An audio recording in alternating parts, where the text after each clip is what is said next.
ಮಾತಾಡೋದು? ಹೌದು. ನಮ್ಮ ಹೆಸರು ಆತ್ಮಾನಂದ ಅಂತ, ಏಕೆ ನ್ಯೂಸ್ ಇಂದ ಮಾತಾಡೋದು. ಎಲ್ಲಿಂದ? ಏಕೆ ನ್ಯೂಸ್ ಇಂದ ಮಾತಾಡೋದು, ಆತ್ಮಾನಂದ ಅಂತ. ಏನ್ ಬೇಕಾಗಿತ್ತು? ಹಲೋ, ಏಕೆ ನ್ಯೂಸ್ ಅಂದ್ರೆ ಎಲಾಬ್ರೇಷನ್ ಹೇಳಪ್ಪಿ. ಏನ್ ಹೇಳಿ? ಏಕೆ ನ್ಯೂಸ್ ಕರ್ನಾಟಕ. ಅಂದ್ರೆ ಏನು? ಅಖಂಡ ಕರ್ನಾಟಕ. ಯಾವ ನ್ಯೂಸ್ ಅದು? ಟಿವಿನಾ ಅಥವಾ ಫೇಸ್ಬುಕ್? ಅಲ್ಲ, ನಮ್ದು ಯೂಟ್ಯೂಬ್, ಫೇಸ್ಬುಕ್ ಮತ್ತೆ ಕೇಬಲ್ ಸರ್. ಏನ್ ಬೇಕು? ಈಗ ನೀವು ಮುಂಚೆ ಈ ದರ್ಶನ್ ಅವ್ರ ಬಗ್ಗೆ ನೀವು ಕ್ವಶನ್ ರೈಸ್ ಮಾಡಿದ್ರಿ. ಅವ್ರ ಭವಿಷ್ಯಗಳನ್ನ ಹೇಳ್ತಾ ಇದ್ರಿ. ಯಾವ ಭವಿಷ್ಯ ಹೇಳ್ತಾ ಇದ್ದೆ? ಈಗ ಆದ್ರೆ ಹೆಣ್ಣು ಅದೇನೋ ಹೇಳ್ತಾ ಇದ್ರಲ್ಲ. ಏನ್ ನ್ಯೂಸ್ ಭವಿಷ್ಯ ಅಂದ್ರೆ ಏನು? ಅಲ್ಲ, ನೀವು ಹೇಳೋ ತರನೇ ಆಗ್ತಾ ಇದೆಯಲ್ಲ, ಅದಕ್ಕೆ ಕೇಳೋಣ ಅಂದ್ರೆ ಯಾವ ರೀತಿ ಇದೆ. ಹೌದು, ಈ ಸಮಾಜದಲ್ಲಿ ರಾಮಾಯಣದ ಕಾಲ ಅಂದ್ರೆ 14 ಲಕ್ಷ ವರ್ಷಗಳ ಹಿಂದಿನಿಂದ ಯಾವುದೇ ಯುದ್ಧ ನೋಡು, ಹೆಣ್ಣಿನ ವಿರೋಧ ಮಾಡಿದ್ದಕ್ಕಾಗಿದೆ. ಸೀತಾಪಹರಣ ಆದ್ಮೇಲೆ ರಾವಣ ನಾಶ ಆದ, ದ್ರೌಪದಿಯ ವಸ್ತ್ರಾಪರಣ ಆದಾಗ 5,000 ವರ್ಷಗಳ ಹಿಂದೆ ಪೂರಾ ಕೌರವ ಸಾಮ್ರಾಜ್ಯ ನಾಶ ಆಯ್ತು. ಹೆಣ್ಣ ನಿಂದನೆ ಮಾಡೋರ್ಗೆ ಇಲ್ಲಿ ಉಳಿಗಾಲವಿಲ್ಲ. ನೋಡಪಿ, ಇದು ಅಂದು ಈ ಘಟನೆ ಇದೆಯಲ್ಲ, ಈ ಹುಡುಗ ಪಾಪ ಕೊಲೆ ಆದ್ನಲ್ಲ, ಆವತ್ತು ಇದೇ ಕೊಲೆ ಅಹೋರಾತ್ರಂದ ಆಗ್ಬೇಕಾಗಿತ್ತು.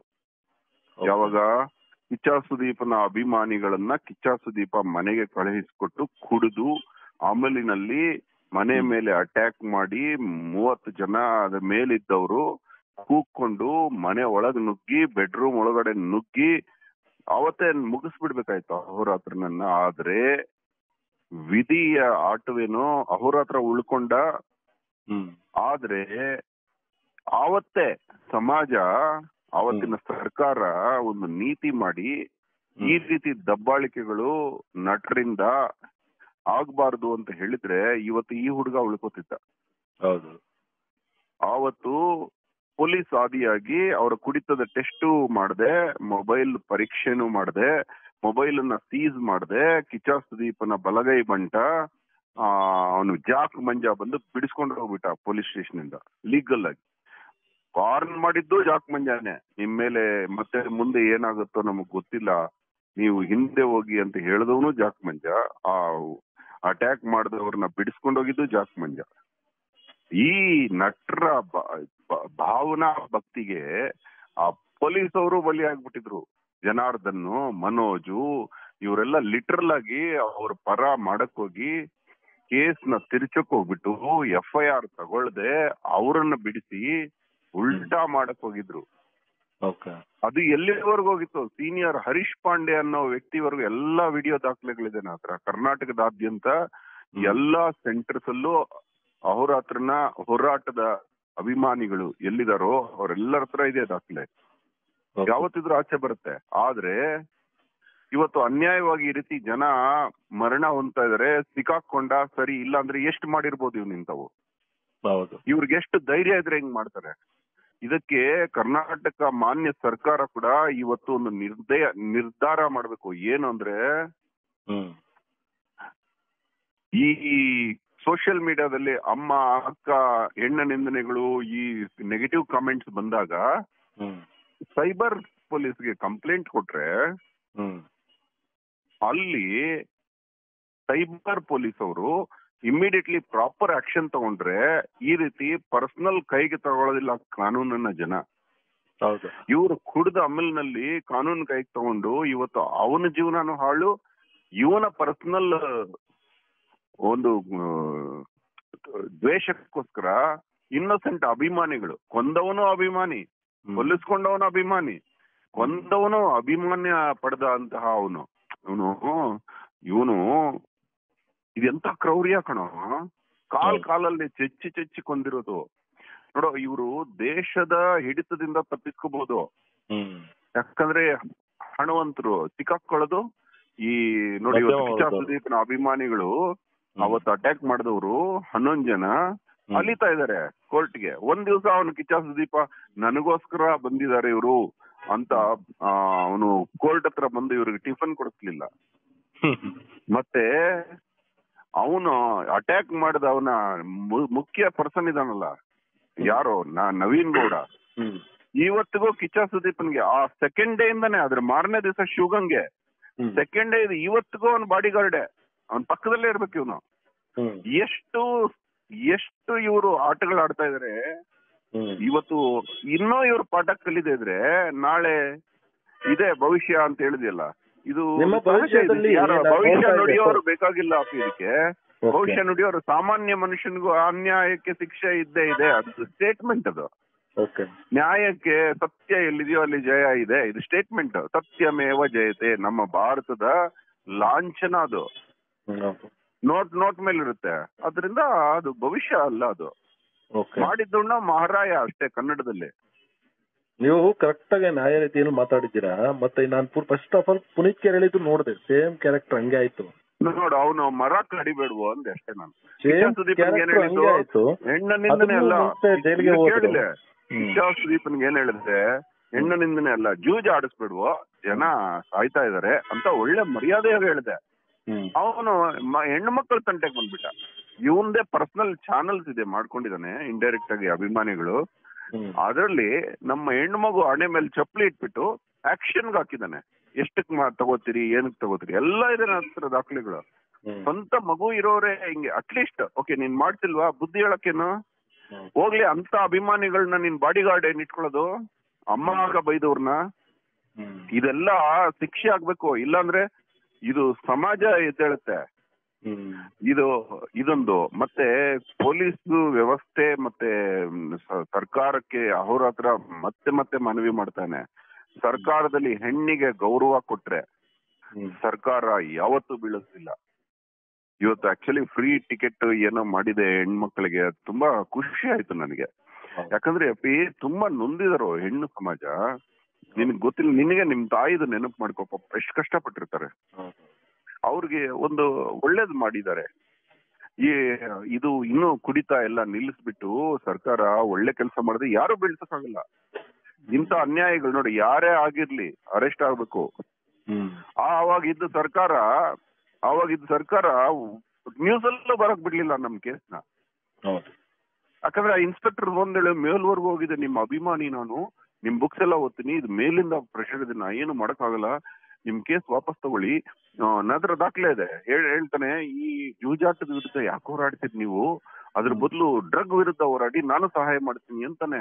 ಏನಾದ್ರೂ ಅರ್ಥ ಇದೆಯೋ ಒಬ್ಬ ಹೋರಾಟಗಾರನಿಗೆ ಈ ಹೋರಾಟ ಬಿಡು, ಇವಾಗ ಅಣ್ಣ ಆಧಾರನ ಈ ಹೋರಾಟ ಬಿಡಿ, ಇನ್ನೊಂದಕ್ಕೆ ನಾನ್ ಸಹಾಯ ಮಾಡ್ತೀನಿ ಅಂತ ಹೇಳ್ದಂಗಿದೆ. ಡ್ರಗ್ ತಗೊಳ್ಳೋದು ಜೂಜ್ ಆಡೋದು ಎರಡು ಒಂದೇ ಆಯ್ತಲ್ಲ. ಒಂದೇ ಆಯ್ತು. ಆದ್ರಿಂದ ಇವೆಲ್ಲ ಇದೆಯಲ್ಲ ನಾವು ಹೋರಾಟಗಾರ ಯಾವತ್ತು ಗೆಲ್ಲಬೇಕು ಅಂತ ಹೋರಾಡಬಾರ್ದು. ನಾನು ಬದುಕಿರೋವರೆಗೂ ನಾನು ದೇವ್ರ ಮುಂದೆ ತಲೆ ಎತ್ತಿ ತೋರಿಸ್ಬೇಕು ಅಂತ ಹೋರಾಡ್ಬೇಕು. ಯಾವಾಗ ಸಾಯ್ತಾನೋ ಗೊತ್ತಿಲ್ಲ ಅವನು. ಆದ್ರೆ ರಿಸಲ್ಟ್ ದೇವ್ರೇ ಕೊಡ್ತಾನೆ. ಇವತ್ ನೋಡು, ಶತ್ರುಗಳೇ ಇಲ್ದಂಗ ಆಗ್ಬಿಡ್ತಾ ಇದಾರೆ ಅವ್ರ ಹತ್ರನ್ಗೆ, ಯಾಕೋ ಗೊತ್ತಿಲ್ಲ ಕಣೋ. ಹೋರಾಡ್ರಣ ಅಂದ್ರೆ ಶತ್ರುಗಳೇ ಇಲ್ದಂಗ ಎಲ್ಲ ಖಾಲಿ ಆಗ್ತಾ ಇದಾರೆ. ಯಾಕೆ ಕೇಳಿ ನೀವೇನೆ ಅದನ್ನ ನೋಡ್ತಾ ಇದೆ. ಎಲ್ಲ ಶತ್ರುಗಳು ನಿಮ್ಮ ವಿರುದ್ಧವಾಗಿ ಮಾತಾಡೋರೇ ಇಲ್ದಂಗ ಆಗ್ಬಿಟ್ರು. ಇಲ್ಲ ಮುಂಚೆ ಅವಾಗ ಸೋಷಿಯಲ್ ಮೀಡಿಯಾ ನೋಡ್ತಾ ಇದ್ರೆ ಈಗ ನಿಮ್ದು ಬೇರೆಯವ್ರದೇ ಇರೋದು. ಶತ್ರು ಆದ್ರೂ ಹೊಗಳೋ ಗುಣ ನಂದು. ನಂಗೆ ಶತ್ರುಗಳೇ ಇಲ್ಲಪ್ಪ, ಅಜಾತ್ ಶತ್ರು ತರ ಬದುಕ್ತೀನಿ. ಆದ್ರೆ ನನ್ನ ಸ್ವಂತ ನನ್ನ ತುಂಬಾ ಈ ಮಿತ್ರರು ತಪ್ಪು ಮಾಡಿದ್ರು ಖಂಡಿಸ್ತೀನಿ ನಾನು. ತಪ್ಪಿಲ್ಲ, ಯಾಕಂದ್ರೆ ಸಮಾಜಕ್ಕೆ ತೊಂದರೆ ಆಗ್ಬಿಡ್ತದೆ. ಕಿಚ್ಚ ಸುದೀಪ, ನೀನ್ ಜೂಜ್ ಆಡ್ಕೊಂಡು ನಿಮ್ ಮನೇಲಿ ಏನಾದ್ರು ಮಾಡ್ಕೊಳ್ಳೋ, ಕಂಡವ್ರಿಗೆಲ್ಲ ಜೂಜ್ ಆಡಿಸ್ತಿಯಲ್ಲೋ. 33 ಆತ್ಮಹತ್ಯೆಗಳಾಗಿದೆ ಅಂತ ಹೇಳಿದ್ರೆ ಮನೆ ಮಕ್ಕಳ ತಂಟೆಗೆ ಬಂದ್ಬಿಟ್ಟ ಅವ್ನು ಮಾಡಿದ ತಪ್ಪದಂದ್ರೆ, ಅವನ ಅಭಿಮಾನಿಗಳು ಮನೆ ಮಕ್ಕಳ ತಂಟೆಗೆ ಬಂದ್ರು. ಆಚೆ ಬಂದು ಹಿಂಗ್ ಅನ್ಬೇಡ್ರು ಅನ್ಲಿಲ್ಲ ಅವನು. ಅದೇ ಅವನು ಮಾಡಿದ ತಪ್ಪು. ಇನ್ನೊಂದು ಅಹೋರಾತ್ರನ ಹೋರಾಟದ ಒಂದು ಕೆಲವು ಪದ್ಧತಿಗಳು ನೋಡು, ಯಾವತ್ತೂ ಇನ್ನೊಬ್ಬರನ್ನ ಕ್ಷಮೆ ಕೇಳು ಅಂತ ಕೇಳಲ್ಲ. ಇದುವರೆಗೂ ನಾನು ಇವ್ರನ್ನೆಲ್ಲ ಕ್ಷಮೆ ಕೇಳಿ ಅಂತ ಹೇಳಿಲ್ಲ. ಅದೇನೋ ಗನ್ ಪಾಯಿಂಟ್ ಏನೋ ಕ್ಷಮೆ ಅನ್ನೋದು ನಿನ್ನ ಆತ್ಮಸಾಕ್ಷಿ ಹೃದಯದೊಳಗಿಂದ ಬರ್ಬೇಕು. ನಿನ್ನ ಕ್ಷಮೆ ಅನ್ನೋದು, ನನ್ನ ಕ್ಷಮಿಸ್ಬಿಡು ಅನ್ನೋದು. ಅದನ್ನ ನಿನ್ನ ಹಣೆ ಮೇಲೆ ಗನ್ ಇಟ್ಬಿಟ್ಟು ಕ್ಷಮೆ ಕೇಳೋದ್ರೆ ಯಾರು ಬೇಕಾದ್ರೂ ಹೇಳ್ತಾರಲ್ಲೇನಾ ಅಲ್ವಾ? ಇವ್ರದ್ದು ಅದೇ ಗುಂಪು ಕಟ್ಕೊಂಡು ಬರೋದು, ಕ್ಷಮೆ ಕೇಳು ಅನ್ನೋದು. ಇಲ್ಲ ಅಂದ್ರೆ ಅವತ್ತು ಜಗ್ಗೇಶ್ ಅವ್ರ ಹತ್ಯೆನೂ ಆಗ್ಬೋದಾಗಿತ್ತು. ಆಯಪ್ಪ ಬುದ್ಧಿವಂತ ಸ್ವಲ್ಪ ಇವ್ರನ್ನ ತಪ್ಪಿಸ್ಕೊಂಡ್ಬಿಟ್ಟ. ಇವ್ರ ಗುಂಪು ಸೇರ್ಕೊಂಡು ಹೊಡಿಯೋಕೆ ರೆಡಿ ಆಗ್ಬಿಡ್ತಾರೆ. ತಲೆ ಮೇಲೆ ಒಬ್ಬ, ಕಾಲ್ ಕೆಳಗೆ ಒಬ್ಬ ಕೂತ್ಕೊಂಡು. ಆ ವಿಡಿಯೋ ನೋಡು, ಉಪಾಯದಿಂದ ಮಾತಾಡೋದಿದೆ. ಇವನು ಏನ್ ಮಾಡಿರ್ತಾನೆ, ಈ ಹುಡ್ಗ ನಾನೇನ್ ತಪ್ಪು ಮಾಡಿದೀನಿ ಅಂತ ಹೇಳಿರ್ತಾನೆ, ಅವನು ಹೊಡೆದಾಕ್ಬಿಟ್ಟಿದ್ದಾರೆ ನೋಡ. ಇವರು ಇದು ಒಂದು ಪಾಠ ಆಗ್ಬೇಕು ಸಮಾಜಕ್ಕೆ ಒಂದು ಲೆಸನ್ ಆಗ್ಬೇಕು. ಇನ್ನಾದ್ರೂ ಕರ್ನಾಟಕದ ಯುವ ಜನತೆ ದೇಶಕ್ಕೋಸ್ಕರ ಪ್ರಾಣ ಬಿಟ್ಟಂತ ಎಷ್ಟೋ ವಾರಿಯರ್ಸ್ ಇದ್ದಾರೆ. ಭಗತ್ ಸಿಂಗ್, ಅಶ್ಫಾಕ್ ಉಲ್ಲಾ ಖಾನು, ರಾಮ್ ಪ್ರಸಾದ್ ಬಿಸ್ಮಿಲ್ಲು, ಚಂದ್ರಶೇಖರ್ ಆಜಾದ್. ಓಕೆ, ನಿಮ್ಗೆ ಆ ದಾರಿ ಇಷ್ಟ ಇಲ್ವಾ? ಮಹಾತ್ಮ ಗಾಂಧಿ, ವಲ್ಲಭಭಾಯಿ ಪಟೇಲ್, ಇಂಥವ್ರನ್ನ, ಖಾನ್ ಅಬ್ದುಲ್ ಗಫಾರ್ ಖಾನ್, ನೀವು ಬೇಕಾದ್ರೆ ಯಾರು ನಮ್ಮ ದೇಶಕ್ಕೋಸ್ಕರ ಥಿಂಕರ್ಸ್, ಅಬ್ದುಲ್ ಕಲಾಮು, ಮತ್ತೆ ನಮ್ಮ ದೇಶಕ್ಕೋಸ್ಕರ ಹೋರಾಡಿ ಬದುಕಿ ಜೀವಕ್ ಬಿಟ್ಟವ್ರು, ಅವ್ರನ್ನ ಮಾದರಿ ಮಾಡ್ಕೊಳ್ಳಿ. ಬದುಕಿರೋರ್ನ ನೀವು ಹಿಂಗೆ ಅಭಿಮಾನಿ ಸಂಘಗಳು ಮಾಡ್ಕೊಂಡು ಅವ್ರನ್ನ ಇಂಪ್ರೆಸ್ ಮಾಡೋದಕ್ಕೆ, ಅವ್ರು 2 ಮದ್ವೆ ಆದ್ರು, 3 ಮದ್ವೆ ಆದ್ರು, 10 ಮದ್ವೆ ಆದ್ರು, ನನ್ನ ಪ್ರಕಾರ ಸರ್ ಈ ಸಿನಿಮಾದವ್ರಿಗೆ ಅಭಿಮಾನಿಗಳು ಅನ್ನೋದೇ ಇರ್ಬಾರ್ದು. ಅದನ್ನ ನೋಡಿ, ಅದು ರಿಜಿಸ್ಟ್ರೇಷನ್ ಅಲ್ಲಿ ರೂಲ್ ಇದೆ, ಒಂದು ಅಭಿಮಾನಿ ಸಂಘ ಕಟ್ಬೋದು ಅಂತ. ಹಾಗಂತ ಅದರ ದುಷ್ಪರಿಣಾಮಗಳು ತೋರಿಸಿ ಅಂತದನ್ನ ಬ್ಯಾನ್ ಆಗ್ಬೇಕು ಇನ್ ಮುಂದೆ. ಮೊದಲನೇದಾಗಿ ಸೈಬರ್ ಪೊಲೀಸು ದಯವಿಟ್ಟು ಕರ್ನಾಟಕ ಸರ್ಕಾರಕ್ಕೆ ಮನವಿ, ಸೈಬರ್ ಕೇಸ್ ನ ಆಕ್ಷನ್. ನೋಡ, ಅವನು ಸಂಜಯ್ ಯತಿಷ್ಟು ನಿನ್ನ ಮನೆಗೆ ನುಗ್ಗಿ ನಿನ್ನ ಮನೆ ಹೆಣ್ಣು ಮಕ್ಕಳನ್ನ ಆಕ್ಷನ್ ಮಾಡಿ ಫೇಸ್ಬುಕ್ ಅಲ್ಲಿ ಮಾರ್ತೀನಿ ಕದ್ಕೊಂಡೋಗಿ ಅಂದವನ್ನ ಸೈಬರ್ ಪೊಲೀಸ್ ಯಾಕೆ ನೆಗ್ಲೆಕ್ಟ್ ಮಾಡಿದ್ರು? ಅದು ಅನ್ನೋದು ಸರಿನಪ್ಪ? ನೀನ್ ಹೇಳ, ಸರಿ ಇಲ್ಲ ಅಲ್ವಾ? ನೀನಾದ್ರೆ ಏನ್ ಮಾಡ್ತಿದ್ದೆ? ರೋಷಾಗ್ನಿ ಜ್ವಾಲೆ ಉರಿದುರಿದು ಅಂತ ಉರಿದು ನೀನೇ ಹೋಗ್ಬಿಡ್ತಿದ್ದೆ ಅಲ್ಲೇನೋ. ಯಾಕಂದ್ರೆ ಪೊಲೀಸ್ ಆಕ್ಷನ್ ತಗೋತಾ ಇಲ್ಲ. ಪೊಲೀಸ್ ಆಕ್ಷನ್ ತಗೊಳ್ಳೋಂಗಾಗ್ಬೇಕು ಅಡ್ಮಿನಿಸ್ಟ್ರೇಷನ್. ಇನ್ನೊಂದು ಗೊತ್ತಾ, ಯಾವ ದೇಶದಲ್ಲಿ ಹೆಣ್ಣ ರಕ್ಷಣೆ ಆಗುತ್ತೋ ಆ ದೇಶದಲ್ಲಿ ಸರ್ಕಾರ ಬೀಳೋದಿಲ್ಲ, ನೆನ್ಪಿಟ್ಕೋ.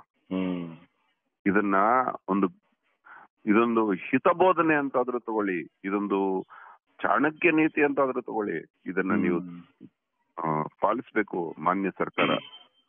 ಓಕೆ ಬಂಗಾರು, ಥ್ಯಾಂಕ್ ಯು. ನೀನ್ ಅಟ್ಲೀಸ್ಟ್ ಫೋನ್ ಮಾಡಿದ್ಯಲ್ಲ, ನೀನ್ ಮಾಡಿದ್ದೆ ಆದ್ರೆ ಒಂದ್ಸಲನೇ ಮಾಡೋಣ ಅನ್ಕೊಂಡೆ.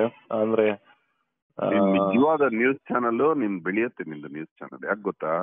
ಅಟ್ಲೀಸ್ಟ್ ನಿನ್ ಥಿಂಕರ್ ಇದೆಯಾ, ಆದ್ರೂ ನಿಂಗ್ ಧೈರ್ಯ ಬೇಕು ಬಿಡೋ ಇದನ್ನ ಹಾಕೋಕೆ.